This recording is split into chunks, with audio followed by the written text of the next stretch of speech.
getting dressed this morning and I was thinking about what all do I want to talk about that no one else is not talking about.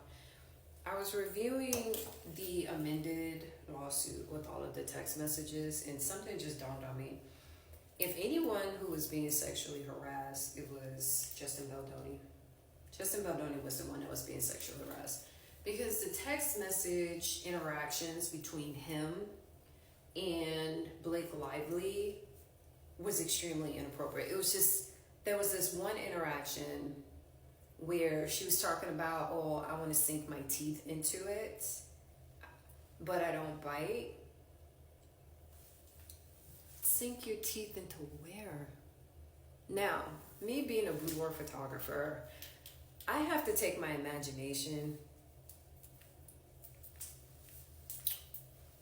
and we'll talk about this later. But all I know is every time the text message started to get inappropriate, from a reasonable person perspective, it started to get mad inappropriate.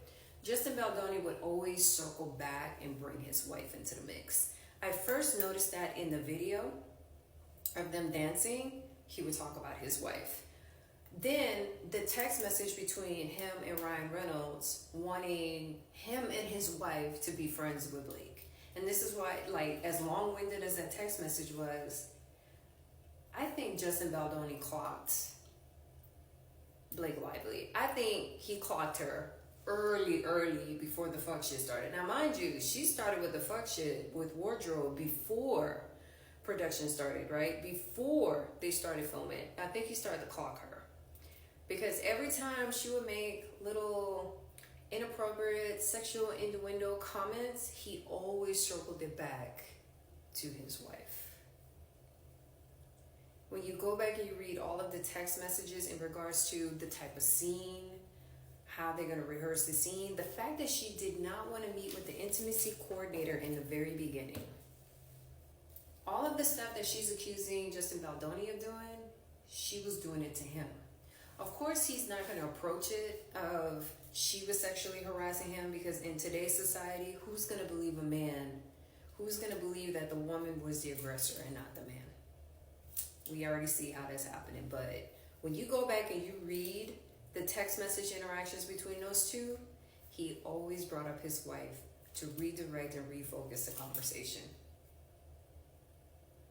She was sexually harassing him, and he handled it like a professional. A few moments later. The whole situation reminds me of this movie with Demi Moore and Michael Douglas back in the early 1990s called Disclosure, where Demi Moore was brought in into a company. I'm not sure if she was hired as a CEO or whatever, because I saw the movie a long time ago.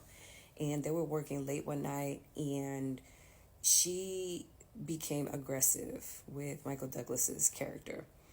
And one thing led to another. She started unzipping his pants. He was like, no, stop. And when he rejected her, the next day she filed a sexual harassment complaint against him.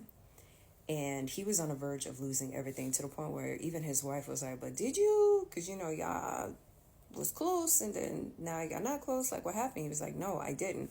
If it wasn't for the fact that there was a recording, because while he was kind of tussling with her, trying to push her off of him, he accidentally called his friend, and the friend wasn't home. And so the entire encounter of her trying to get him to sleep with her was recorded on his answering machine. He would have lost everything. This whole situation reminds me of that movie, Disclosure.